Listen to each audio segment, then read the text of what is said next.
श्री शिवाय नमस्तुभ्यम। देवादिदेव महादेव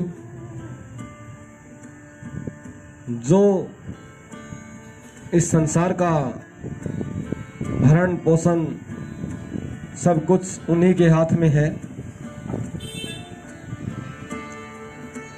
जन्म मरण परण सब मेरे देवादिदेव महादेव के हाथ में है। हम अगर उनका सुमिरन प्रतिदिन करते रहें तो इंसान को कभी कोई दुख हो ही नहीं सकता। अगर ज्यादा कुछ नहीं तो हम एक लोटा जल उसमें 2 अक्षत के दाने डालें और 1 लोटा जल प्रतिदिन जाकर देवादिदेव महादेव को समर्पित करते हैं। मेरे बाबा इतने भोले भाले हैं, वो उसी में प्रसन्न हो जाते हैं और अपने भक्तों को बिना सोचे समझे इतना दे देते हैं कि जिसकी हम कल्पना भी नहीं कर सकते। ऐसे ही दक्षिण दिशा में एक बहुत शोभा संपन्न श्रेष्ठ पर्वत देवगिरी नामक पर्वत स्थित है। वहां पर काफी समय की बात है, भारद्वाज कुल में उत्पन्न सुधर्मा नाम का एक ब्राह्मण रहता था। वो बड़ा शिव भक्त था। हर रोज शिव पूजन करना, पार्थिव शिवलिंग का निर्माण करना, पूजन अर्चन उसकी दिनचर्या का हिस्सा।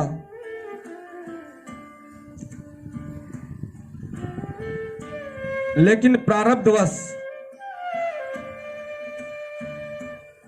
उनको कोई संतान नहीं थी। उनकी पत्नी का नाम सुदेहा। उसे कोई संतान न होने के कारण बहुत दुख रहता। रिसीवर कहते इसमें चिंता की कोई बात नहीं, ये देवादिदेव महादेव की मर्जी है, जो वो चाहेंगे वही होता है। लेकिन नारियों की बात ही अलग है और आदमी खुद तो अपने दुख को सहन कर लेता है, लेकिन जो बाहर वाले हैं उन्हें हमारे से ज्यादा चिंता होती है। उनकी पड़ोस की सभी नारियां आकर उससे वाद विवाद करती कि आपको कोई संतान नहीं है। उसे ज्यादा चिंता रहने लगी। अपने पति से प्रार्थना की। काफी दिन होने के बाद भी उसे पुत्र प्राप्त नहीं हुआ, तो उसने प्रार्थना की, हे देव आप दूसरी शादी कर लीजिए। और काफी कहने के बाद सुधर्मा नामक ब्राह्मण ने दूसरी शादी की।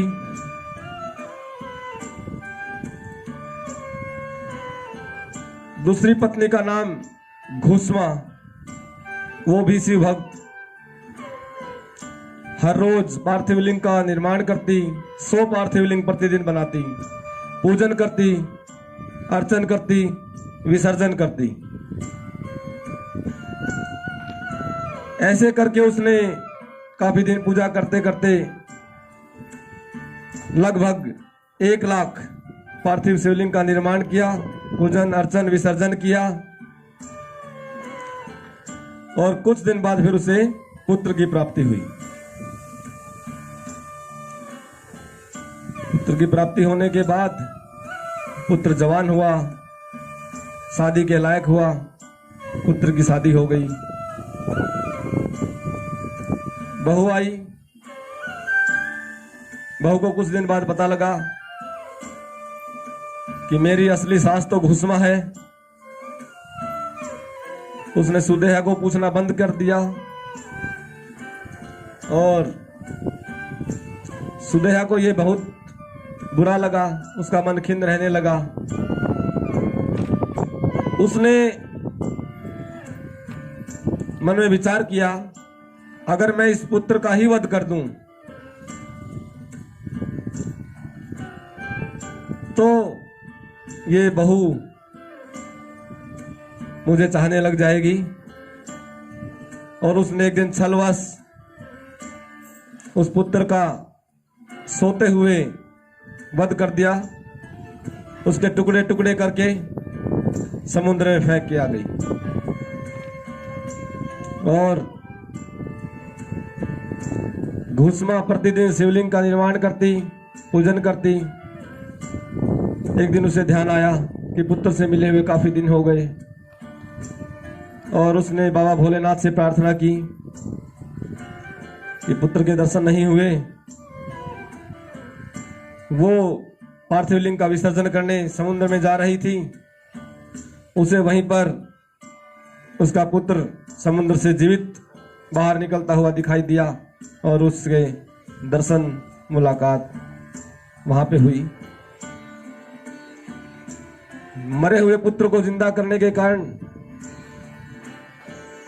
बाबा का नाम वहीं पर उसके नाम से ही घुसमेश्वर नाम पड़ा। और वहां हम सभी जिस ज्योतिर्लिंग की पूजा करते हैं वो 12वां ज्योतिर्लिंग है। बाबा के 12 ज्योतिर्लिंग हैं। और शिव पुराण की कथा कहती है, अगर हम समय के अभाव में पूरी शिव पुराण का श्रवण न कर सकें तो कम से कम हम 12 ज्योतिर्लिंग का दर्शन अवश्य करें। उनकी कथा का श्रवण करें, पूजन करें तो हमें मन चाही इच्छा जो है वो पूरी होती है। हमारे घर में सुख शांति समृद्धि स्वस्थता बनी रहती है। आपस में सभी का प्यार प्रेम बना रहता है। इसलिए मेरा आप सभी से निवेदन है, आज हमारे 12 ज्योतिर्लिंग की श्रृंखला जो हमने शुरू की थी, हर रोज एक ज्योतिर्लिंग का वर्णन वह आज संपूर्ण हुआ है।